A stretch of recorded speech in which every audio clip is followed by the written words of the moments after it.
ஞானானந்தமயம் தேவம் நிர்மலஸ்படிகாகிருதிம் ஆதாரம் சர்வ வித்யானாம் ஹயக்ரீவம் பாஸ்மகே. நேயர்கள் அனைவருக்கும் அஸ்ட்ரோ கே.எஸ். ஐயங்காரின் பணிவான நமஸ்காரங்கள்.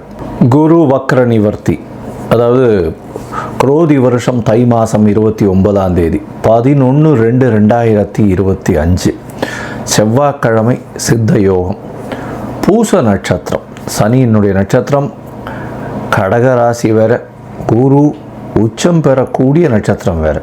நல்ல ஒரு நட்சத்திரத்தில் அந்த அன்னைக்கு குரு வக்ர நிவர்த்தி அடைகிறது பெரிய விசேஷம்.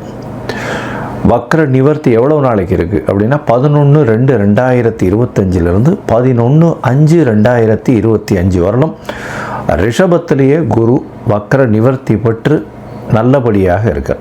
வக்ரம்ன்றதை பற்றி ஏற்கனவே சொல்லியிருக்கோம்.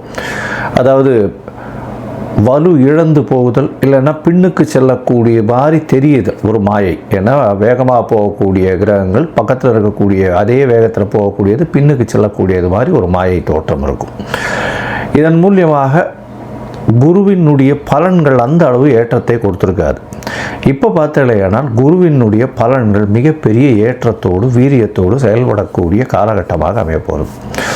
சரி, இப்போ 11/2/2025 குரு வக்ர நிவர்த்தி அடைகிறார். இதன் மூலியமாக பார்த்தலையானால் குரு அப்படின்னு சொன்னோம்னாலே குரு பார்க்கக்கூடிய நன்மை.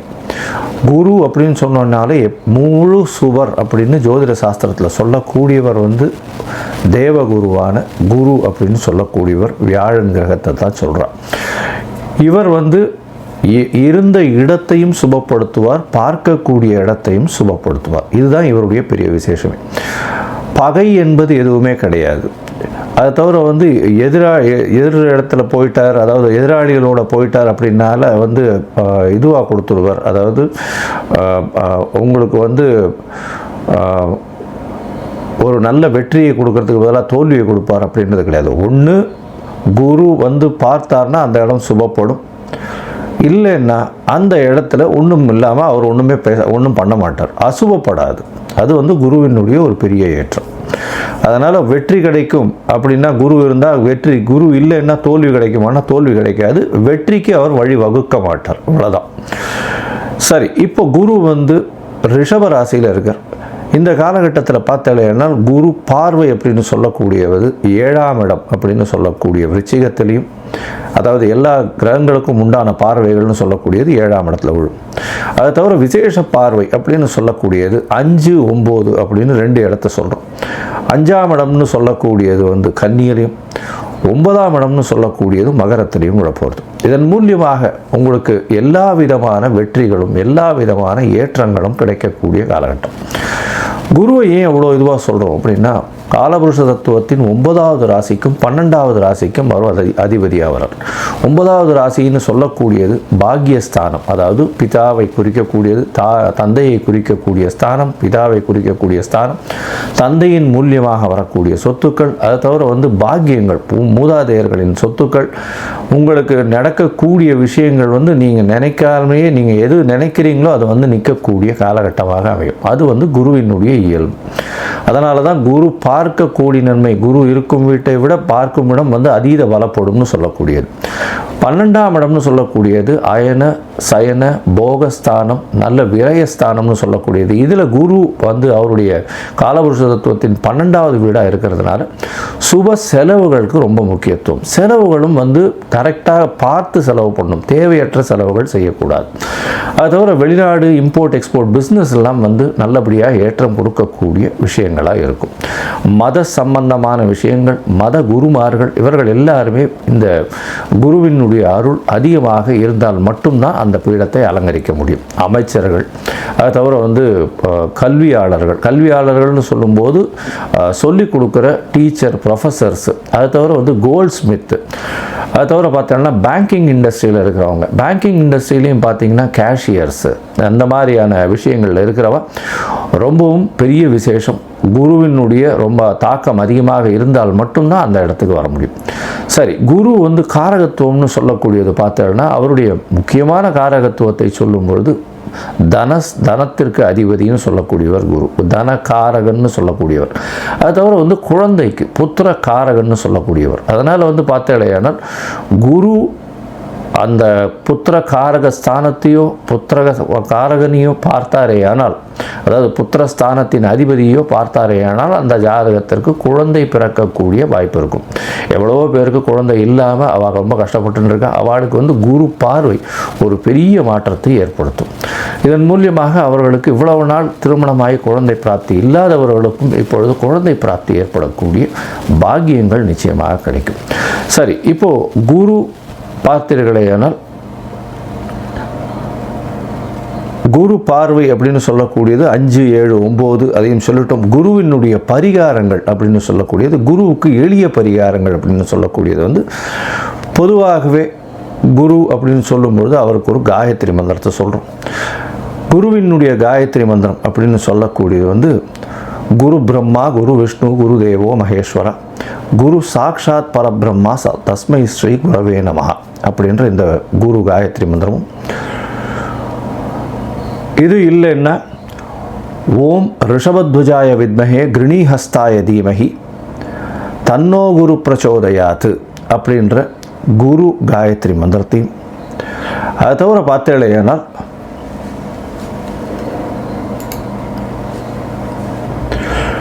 குரு தேவாய வித்மஹே பிரம்மானந்தாய தீமஹி தன்னோ குரு பிரச்சோதயாத்து அப்படின்ற இன்னொரு காயத்ரி மந்திரமும் இருக்குது. இது எல்லாத்தையுமே நான் வீடியோவில் அட்டாச் பண்ணி போடுறேன். உங்களுக்கு நீங்களும் பார்த்து பயனடைங்க. இந்த குருவினுடைய காயத்ரி மந்திரம் ஒரு நாளைக்கு 3 தடவையாவது, அதாவது இந்த குரு கோச்சார குரு அந்த அளவு ஏற்றத்தில் இல்லாதவர்கள் கண்டிப்பாக சொல்லணும். இது சொல்கிறதன் மூலியமாக குருவினால் ஏற்படக்கூடிய தாக்கம் அப்படின்னு சொல்லக்கூடியது நிச்சயமாக இல்லாமல் இருக்கும். சரி, இதற்கு பிறகு பார்த்தேனால் குருவுக்கு அப்படின்னு சொல்லும்போது அரச மரம், விநாயகர், அதை தவிர சந்தன மரம், அதை தவிர குருவுக்கு அப்படின்னு சொல்லும்பொழுது தட்சிணாமூர்த்தி, மஞ்சள் கலர் வேஷ்டி, மஞ்சள் கலர் துண்டு, மஞ்சள் கலர் ஆடைகள், அதை தவிர பார்த்தேனால் கொண்ட கடலை, இதெல்லாம் குருவினுடைய வஸ்துக்கள்னு சொல்லக்கூடியது. தங்கம், இதெல்லாம் குருவினுடைய வஸ்துக்கள்னு சொல்லக்கூடியது. இது குருவை பற்றி சொல்லும்பொழுது சொல்லிட்டே இருக்கலாம். குரு அப்படின்னு சொன்னோமே ஆனால் குருவினுடைய எளிய பரிகாரங்கள் சொல்லக்கூடியது வியாழக்கிழமையில் மூக்குக்கடலை சுண்டல் அருகில் இருக்கக்கூடிய தட்சிணாமூர்த்தி கோவில்லையோ சிவன் கோவில்லையோ இல்லை விஷ்ணு கோவில்லையோ உங்களால் முடிஞ்சது சனிக்கிழமை அன்னைக்கு ஆஞ்சநேயருக்கோ கொண்டு போய் பண்ணிட்டு வர்றதன் மூலியமாக உங்களுக்கு குருவினால் ஏற்படக்கூடிய தாக்கங்கள், அதாவது பிரச்சனைகள் நிச்சயமாக குறையும். பிரச்சனைகள் என்ன வரும் அப்படின்னா, குருவின் மூலியமாக வரக்கூடிய பிரச்சனைன்னு பார்த்தீங்கன்னா பண முடை வரும். எப்படி வரும்னா, தனக்காரகன்றதுனால உங்களுக்கு வர வேண்டிய பணம் அந்த காலகட்டத்தில் வராது. அதனால் பண முடை வரக்கூடிய வாய்ப்புகள் அதிகம். அது தவிர புத்திர பாக்கியம் ஏற்படுவது கொஞ்சம் தள்ளி போகக்கூடிய காலகட்டமாக இருக்கும். ஏன்னா இது ரெண்டுத்திலையுமே மிகுந்த காரகத்துவம் பெற்று இருக்கிறதுனால பொதுவாகவே கோச்சாரத்தின் மூலியமாக சிறு தடங்கள் வரக்கூடிய காலகட்டம். யார் யாருக்கு குரு சரியாக இல்லையோ அவர்களுக்கு இந்த எளிய பரிகாரங்கள் சொல்கிறேன். இதை தவிர ஒரு ராசிக்கும் நம்ம பேசும்பொழுது அந்த ராசியில் என்ன ஏற்றம் இருக்குது அப்படின்றத பார்த்துட்டு அந்த ராசிக்கு எந்த கோவிலுக்கு போனால் நல்லபடியாக இருக்கும் அப்படின்றதையும் சொல்கிறேன். இப்போது மேஷம் முதல் மீனம் வரை குரு வக்ர நிவர்த்தி என்ன பலன்களை கொடுக்கும் அப்படின்றத பார்ப்போம். அதற்கு முன்னாடி என்னுடைய மொபைல் நம்பர் ஸ்க்ராலிங்கில் போயின்னு இருக்கும். உங்களுக்கு அஸ்ட்ராலாஜிக்கல் கன்சல்ட் தேவைப்பட்டது ஆனால் எனக்கு ஃபோன் பண்ணுங்க. உங்களுடைய date, time, place of birth, உங்களுடைய பெயர், உங்களுடைய தாய் தகப்பனார் பெயர் இது வரணும் எனக்கு அனுப்புங்க. நான் என்னுடைய கட்டணம் என்ன அப்படின்றத போடுறேன். அதுக்கப்புறம் உங்களுடைய ஜாதகத்தை போட்டு ஜாதகத்தில் சந்தி இருக்கான்னு பார்த்துட்டு, அந்த சந்தி இருந்ததே ஆனால் நட்சத்திர சந்தி, நட்சத்திர பாத சந்தி, லக்ன சந்தி, லக்ன பாத சந்தி இதெல்லாம் பார்த்துட்டு உங்களுடைய ஜாதகத்தை போட்டுட்டு அதற்கப்புறம் உங்களுடைய தசாபுக்தி அந்தரம் சூக்ஷ்மம் இதன் மூலியமாக இன்றைய கோச்சாரத்தின் விளைவாகவும் என்னென்ன பலன்கள் இருக்குன்றதை பார்ப்போம். ஏன்னா தசா சந்திகள்லாம் ஏன் வருது அப்படின்னா, அதாவது நட்சத்திர சந்தி இதெல்லாம் ஏன் வருது அப்படின்னா, எனக்கு 40 வயசு 50 வயசு ஆட்கள்லாம் ஃபோன் பண்ணும்பொழுது அவள்லாம் மிருகசீரிஷ நட்சத்திரம் நினச்சிட்டு ரிஷபராசின்னு சொல்லிட்டு இருப்பா, ஆனால் மிதுன ராசியில் இருப்பாள். விசாக நட்சத்திரம்னு சொல்லிட்டு இருப்பா, துலாத்தில் இருப்பாள். அதனால் ஆனாலும் இது விருச்சிகத்தில் இருப்பாள். இந்த மாதிரியான உடைந்த நட்சத்திரங்கள், காலரை முக்கால் அப்படின்னு உடைந்த நட்சத்திரங்கள் இருக்கக்கூடியதும் ஒரே ராசியில் பார்த்தேனால் ஒரு பாதத்திலிருந்து அடுத்த பாதங்கள் மாற்றங்கள் இருந்ததுனாலும் உங்களுடைய தசாபுக்தியினுடைய அதாவது வெளிப்பாடுகள் நிச்சயமாக மாறும், அதனுடைய விளைவுகள் நிச்சயமாக மாறும். அதனால் அதை முதல்ல பார்த்து போட்டுட்டு அதுக்கப்புறம் உங்களோட அப்பாயின்மெண்ட் கொடுத்து பேசுகிறேன். சரி, இப்போ மேஷம் முதல் மீனம் வரை குரு வக்ர நிவர்த்தி 11/2/2025 முதல் 11/5/2025 வரை உண்டான பலன்கள். மேஷம், அஸ்வினி, பரணி, கிருத்திகை இந்த 3 நட்சத்திரம் 9 பாதங்களை கொண்ட ராசி. ராசியின் அதிபதி அப்படின்னு சொல்லக்கூடியவர் செவ்வாய் ராசிக்கு 3ஆம் இடத்துல இருக்கார். இந்த வக்கர குரு நிவர்த்தி அப்படின்னு பார்த்தேனால் 11/2/2025 வரக்கூடிய காலகட்டம். ஒரு 90 நாள் இருக்குது. இதில் பார்த்தேன்னா உங்களுடைய ராசிக்கு 2ஆம் இடத்துல குரு வக்கர நிகதியில் கிட்டத்தட்ட ஒரு 120 நாள் இருந்திருக்கார். இந்த காலகட்டத்தில் பார்த்தேன்னா பண வரவு கொஞ்சம் தடைப்பட்டு இருக்கும், செலவுகள் தேவையில்லாத செலவுகள் இருக்கும், குடும்பத்தில் சிறு சிறு தொல்லைகள் இருந்திருக்கும். இப்போ பார்த்தேன்னா உங்களுக்கு பெரிய ஏற்றம் கிடைக்கக்கூடிய காலகட்டமாக இருக்குது.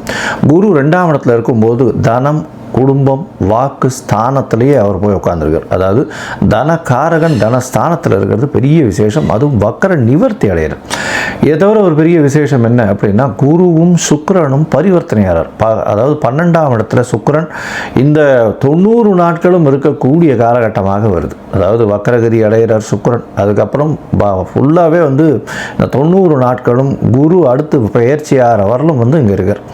இதன் மூலியமாக என்ன அப்படின்னா 2/12 பரிவர்த்தனை வர்றது பெரிய விசேஷம்.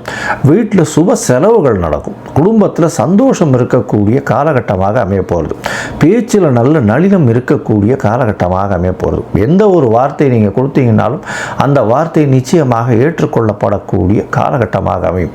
நீங்கள் சொல்லக்கூடிய வார்த்தைகள் நிச்சயமாக ஏற்றுக்கொள்ளப்படும். ஒரு பொது கூட்டம், அந்த பொது விஷயங்களில் தலையிடுபவர்களுக்கு பெரிய ஏற்றம் கிடைக்கக்கூடிய காலகட்டம். உங்களுடைய மதிப்பு, மரியாதை எல்லாமே ஏறக்கூடிய வாய்ப்புகள் மிகவும் அதிகமாக இருக்கும். உங்களுடைய ராசிக்கு பார்த்தேனால் 2ஆம் இடத்துல இருக்கக்கூடிய குரு பகவான் அவரே 9ஆம் அதிபதி. அதாவது காலபுருஷ தத்துவத்தின் 9ஆம் இடத்திற்கு அதிபதியானவர் உங்களுடைய ராசிக்கு 9ஆம் அதிபதி. அவர் பாக்கியஸ்தானாதிபதி. மிகப்பெரிய பாக்கியத்தை பண வரவில் அவர் கொடுக்க போகிறார். அதை தவிர பார்த்தேனால் 12ஆம் இடத்துக்கும் அதிபதி பரிவர்த்தனை யோகம் பெறதன் மூலியமாக நல்ல ஒரு ஏற்றம் கிடைக்கக்கூடிய காலகட்டம். வெளிநாட்டிலிருந்து திடீர் பணவரவுகள் அதிகமாக இருக்கக்கூடிய காலகட்டம். அதை தவிர பார்த்தேனால் சுப செலவுகள் வரும். வெளிநாடு போய் படிக்கக்கூடிய வாய்ப்பு, இம்போர்ட் எக்ஸ்போர்ட் பண்ணக்கூடிய காலகட்டமாக அமைய போகிறது. உங்களுடைய ராசிக்கு 2ஆம் இடத்தில் குரு அமர்ந்து அவர் உங்களுடைய ராசிக்கு 6, 8, 12 இந்த 3 இடத்தை பார்க்கறது ரொம்பவும் விசேஷம். 6ஆம் இடம் அப்படின்னு சொல்லக்கூடியது ருண ரோக சத்ரு ஸ்தானத்தை பார்க்குறார். 6ஆம் இடத்துல பார்த்தேனால் கேது இப்போ உட்காந்துருக்க. கேது 6ஆம் இடத்துல இருக்கிறதுனால உடல்நிலையில் சற்று பின்னடைவு இருக்கக்கூடிய காலகட்டமாக இருந்தால் நிச்சயமாக, அதாவது உங்களுக்கு பார்த்தேனால் இப்போ குருவின் பார்வை நல்ல ஒரு ஏற்றத்தை கொடுக்கக்கூடிய காலகட்டமாக அமைய போகிறது. உடல் நலத்தில் நல்ல ஏற்றம், முன்னேற்றம் இருக்கக்கூடிய காலகட்டமாக அமைய போகிறது. அதோட பார்த்தேனால் உங்களுக்கு புதிய வேலை கிடைக்கக்கூடிய பாக்கியம், வேலையில் ப்ரமோஷன் கிடைக்கக்கூடிய வாய்ப்புகள் நிச்சயமாக உண்டு. அது எப்போ அப்படின்னா ஏப்ரல் மாதத்துக்கு மேலே ராகு கேதுவின் பயிற்சி ஆனதுக்கப்புறம் பார்த்தேன்னா குருவினுடைய பார்வை 6ஆம் இடத்துல விழுறதுனால கண்டிப்பாக உங்களுக்கு வேலையில் ஒரு பெரிய ஏற்றம் கிடைக்கக்கூடிய காலகட்டமாக அமைய போகிறது.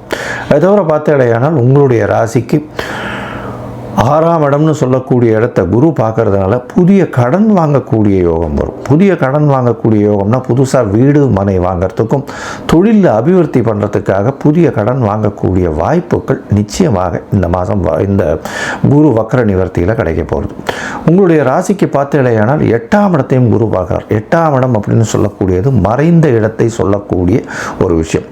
இதன் மூலியமாக பார்த்தேனால் திடீர் பண வரவு, ஏதாவது நீங்கள் நினச்சி கூட பார்த்துருக்க மாட்டீங்க. இன்சூரன்ஸு, அது தவிர ரேஸு, லாட்ரி, ஷேர்ஸு இதிலெல்லாம் பார்த்தீங்கன்னா திடீர் பண வரவு. நீங்கள் எதிர்பாராத ஒரு ஸ்கிரிப்ட் வாங்கி வச்சுருப்பீங்க. அந்த ஸ்கிரிப்டின் மூலியமாக ஷேர் மார்க்கெட்டில் திடீர்னு ஒரு ஏற்றம் உங்களுக்கு அதீத லாபத்தை கொடுக்கக்கூடிய காலகட்டமாக அமைய போகிறது. உங்களுடைய ராசிக்கு பார்த்தேனால் 8ஆம் இடத்தில் குரு பார்க்கறதுனாலையும் அவரே 12ஆம் அதிபதியாக இருக்கிறதுனாலையும் பரிவர்த்தனை யோகத்தில் ஆட்சி பெறதுனாலையும் வெளிநாட்டுக்கு போகணும்னு பார்த்துன்னு இருக்கவாளுக்கு வேலை நிமித்தமாக வெளிநாடு போகக்கூடிய பாக்கியம் நிச்சயமாக இருக்குது. இந்த குரு வக்ர நிவர்த்தியில் பார்த்தேன்னா உங்களுடைய ராசிக்கு 10ஆம் இடத்தையும் குரு பார்க்குறார். 10ஆம் இடத்தை பார்க்கும்போது தொழிலில் அதீதமான வெற்றியும் அபிவிருத்தியும் கிடைக்கக்கூடிய காலகட்டமாக அமைய போகிறது. மொத்தத்தில் பார்த்தாலேயானால் இந்த மேஷ ராசி அன்பர்களுக்கு குருவினுடைய 2ஆம் இடத்து வக்ர நிவர்த்தி பெரிய ஏற்றத்தை கொடுக்கக்கூடிய காலகட்டம். மொத்தத்தில் மேஷ ராசி குரு பெரிய ஏற்றத்தை கொடுப்பார். பணத்திற்கு பஞ்சம் இருக்காது. பரிவர்த்தனை யோகம் பெறுவதனால் பெரிய ஏற்றம் கிடைக்கக்கூடிய காலகட்டம். சுப செலவுகள் அதீதமாக இருக்கும். தொழிலில் பெரிய ஏற்றம் கிடைக்கக்கூடிய காலகட்டம். குடும்பத்தில் நல்ல மகிழ்ச்சி இருக்கும். வேலையில் புதிய மாற்றங்கள் ஏற்படக்கூடிய பாக்கியங்கள் உண்டு. புதிய கடன் ஏற்படும். தொழிலில் பெரிய வெற்றி கிடைக்கக்கூடிய வாய்ப்பு. வெளிநாடு வெளியூர் போகக்கூடிய பாக்கியம். உடல் நலத்தில் நல்ல ஏற்றம் இருக்கக்கூடிய வாய்ப்பு. தந்தையின் உடல் நலத்தில் நல்ல ஒரு ஏற்றமும் தாயின் உடல் நலத்தில் நல்ல ஒரு ஏற்றமும் இருக்கக்கூடிய வாய்ப்புகள் உண்டு. பார்ட்னர்ஷிப் தொழில், அதாவது எதிர்பாலினத்தவர் மூலியமாக நல்ல ஒரு வெற்றி செய்தி வரும். கூட்டாளிகள் மூலியமாக செய்யக்கூடிய தொழிலில் அதீத வெற்றி கிடைக்கக்கூடிய வாய்ப்புகள் கிடைக்கும். போட்டித் தேர்வில் நிச்சயமான வெற்றி கிடைக்கக்கூடிய வாய்ப்புகள் நிச்சயமாக இருக்கும். தந்தையின் உடல் நலத்தில் நல்ல ஒரு ஏற்றம் கிடைக்கக்கூடிய காலகட்டம். கணவன் மனைவிக்குள்ள நல்ல ஒரு அந்யோன்யம் இருக்கக்கூடிய வாய்ப்புகள் நிச்சயமாக இருக்கும். மொத்தத்தில் இந்த மேஷராசிக்காரர்களுக்கு மிகப்பெரிய ஏற்றமும் 90 விழுக்காடு பெரிய ஏற்றத்தை கிடைக்கக்கூடிய வாய்ப்புகள் நிச்சயமாக உண்டு.